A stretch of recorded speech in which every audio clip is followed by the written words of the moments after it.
Buongiorno, everybody. Welcome to Pasqually's kitchen. I'm Pasqually, master of the art of pizza making here at the Showbiz Pizza Time. And I'm going to tell you, I'm so excited about my new pizza dough. It's so nice and crispy and crunchy and tastes so fine. Today I'm going to show you the simple steps in preparing it. It's going to make your job easier and help you be more organized and ready for those busy times when it gets so wild and crazy in our kitchen, huh? So pay close attention and I'll teach you all about how to make not just any pizza, but a Showbiz Pizza Time pizza. A couple of my friends here are going to help me out, so let's get started. First, mixing and bunning the dough. Start out by filling the water bucket. For the dough to achieve its greatest glory, the water must always be between 70 and 80 degrees. So you say, Pasqually, how do you know whether to use 70 or 75 or 80 degree water? Well, I'll tell you. You're going to need to measure the temperature of the dough after you mix it every single time. You want that dough to be between 76 and 82 degrees right after it finishes mixing. If it is more than 82 degrees, use colder water, maybe 70 or 72 degrees, for your next batch of dough. If the dough is colder than 76 degrees, then you got to use warmer water next time. You see what I'm saying? Oh, by the way, if the water coming out of your faucet isn't cool enough, you can put in a little ice to get it right.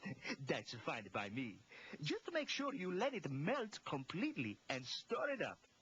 Okay, so now you got the right water temperature and the bucket's full almost to the top.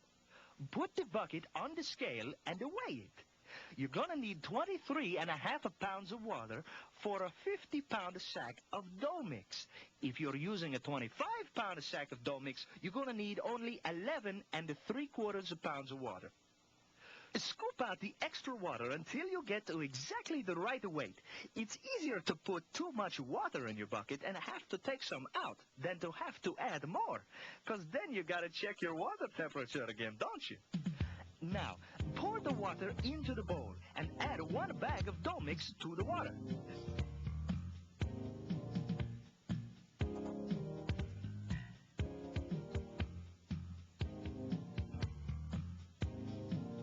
Place the dough hook on the mixer and raise the bowl up.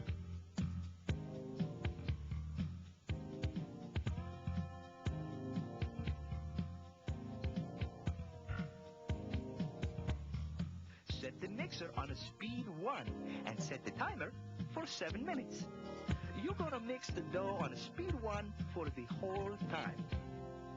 When the dough is mixed and the timer rings, find somebody to help you take the dough out of the bowl and put it on a nice clean table and check the temperature. Remember, we want that dough to be between 76 and 82 degrees. If you write down the temperature of the water you used and what your dough temperature was after mixing, it will help you with your next batch. Now, you gotta separate the dough into buns right after it mixes, so don't you run away and do something else. You only got about 30 minutes to bun up the whole batch of a dough and get it into the refrigerator. So get to work and make those little dough balls. Be sure to work that dough into nice round buns and seal the bottom real good. If the dough is getting a little dry while you're working with it, put a plastic bag over it to keep it moist. Put the different sized buns in clean dough trays with 8 large buns per tray, 10 medium buns per tray, 15 small buns per tray, and 20 individuals or calzones per tray. Oh, by the way, you know what calzone means in Italian? It's a neat little story. Maybe I'll tell you later. When you finish loading up the trays, brush every little dough bun completely with oil, covering the whole bun. Be very careful to oil the sides of the bun where it touches the tray. Make a circle with your brush all around the bun. If you don't oil it good, you're going to end up with a pizza crust that looks like it's been run over by a Ferrari. It's going to have a cracked, dry, ragged edges. After you oil your buns, you're going to label each tray with these fancy colored stickers. Each sticker has a different day of the week right on it. Always label the tray with the next day's sticker, because the dough is only going to be good for 38 hours. That means you can only use it until the closing the next day. Since this is Tuesday, we're going to put a Wednesday sticker on it. On the bottom of the sticker, you need to write the size of the buns: large, medium, small, individual, or calzones, and the time you put the buns in the walk-in refrigerator. Slide the trays into the roll-around cart, and when it's full of trays, or as soon as you finish bunning each batch, roll the cart into the walk-in refrigerator. But don't cover up those buns yet. You gotta let the buns cool down to 42 degrees before you can cover them. Otherwise, your buns are gonna grow too big too fast, and you'll have big problems trying to roll them out round. Check the buns with a thermometer to make sure they are 42 degrees before you cover them. It usually takes about 4 to 6 hours to chill the dough. When they are 42 degrees, cover the whole rack with a big plastic bag and clip it at the bottom so the dough buns don't dry out. The buns must be refrigerated at least 6 hours before you can roll them out and use them. It don't matter how long it takes for them to reach 42 degrees. You always gotta wait 6 hours before you can use them to make our famous Showbiz Pizza Time pizzas. Now you gotta get your cold buns out of the refrigerator, because we're gonna talk about rolling and proofing the pizza crusts. Take the buns from the walk-in and let them warm up in a nice warm spot in the kitchen for at least 20 minutes. If you roll them out when they're cold from the refrigerator, you're gonna get those ragged edges on your crust again. Be sure and keep them covered while they are warming up so they don't get all dried out. After they've warmed up, flatten each bun gently to about half its original thickness. Be sure to keep them round, and don't stack them after you flatten them out. Then, real lightly, flour just the bottom of the bun, and pat off any excess of flour. Drop it onto the top of the dough roller, and measure it to make sure it's the right size. If it's right, it'll be just wide enough to reach the outer ring of the appropriate size screen. Use a large screen for a large bun, and so on. If it isn't the right size, adjust the knobs on the side of the machine until it comes out right. This big knob makes big changes in size. This little knob makes little changes in size. Then run the crust through the lower rollers and check to make sure it comes out the exact size of the screen. If it doesn't, adjust the lower knobs on the machine. If the crusts are not the right size coming out of the roller, you're going to have a lot more trouble and take a lot more time panning those guys. And they don't make a very pretty baked pizza either. After you roll them out, you need to brush the extra flour from the crust. Then place the crust on a screen with the dry side up and shape it into a perfect circle. Now you got to brush the inside edge of the pizza pan with oil and turn the pan upside down over the crust. Flip it over so the crust falls into the pan. The dry side of the crust should always be facing down in the pan. Shape the crust in the pan so that there is 1/4 inch of space between the top of the lip of the pizza and the top edge of the pan. If the crust is too high in the pan, it will stick to the pan covers later. Now, cover each pan crust with a clean separator. Put it on upside down. Then stack them according to size on a rack and label each stack with the time you finish rolling them out. Let the crust sit at room temperature until they rise and get a little puffy before you can bake them. This is called proofing the crusts. It's important because they make my crust cook up nice and thick and crispy and brown. This will take about 2 to 3 hours, depending on how hot or cold your kitchen is. The warmer your kitchen, the faster they will proof for you. You can move the rack next to the oven to make them proof faster. Or you can also put stacks of pizzas on top of the oven to speed up the proofing even more. Be sure to check them often so they don't get too puffy. You'll know the crusts are fully proofed and ready for topping and baking when the bottom of the crust is real puffy and 2 to 3 times its original thickness. It should feel nice and light and airy. The lip should be puffy too, and well rounded. When you press the bottom of the crust lightly with your finger, the dough should never spring back. It should leave an impression in the dough. If it springs back, it's not ready yet. The crust should not be dry or crusty. It should be a little moist, but not wet. When the crusts look like this, they can be topped and baked, or they can be refrigerated to stop them from rising any further until you need them later. You can place them in the bottom of the maker table, or a reach-in, or the walk-in refrigerator.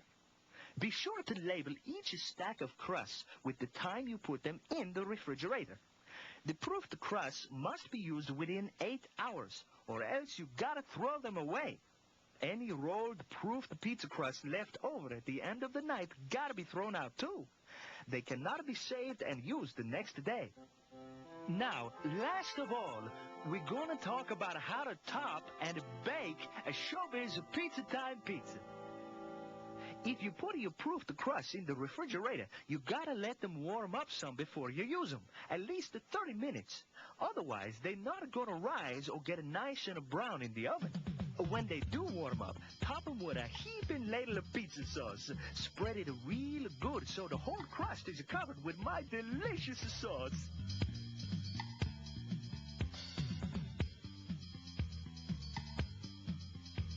Next, sprinkle the correct portion of cheese evenly over the sauce, and add the other toppings.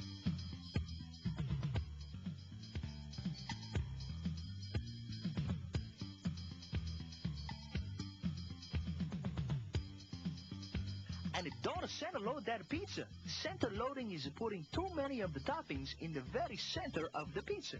The toppings melt to the center during the baking anyway, so put them more toward the outside of the pizza. Now we're gonna bake the pizza. This is my favorite part. I can hardly wait until it comes out the other end of the oven. Another pizza by Pasqually, with a lot of help from you, of course. Don't you pull that pizza out of the oven early. If you do, the cheese won't finish melting. When the pizza has finished baking, take it out of the pan and brush that nice crispy lip of the pizza with a special garlic spread before you cut the pizza. Use a round brush like this one. Be careful not to put too much on. You don't want to make the pizza crust too greasy. Ah, you smell it, that garlic?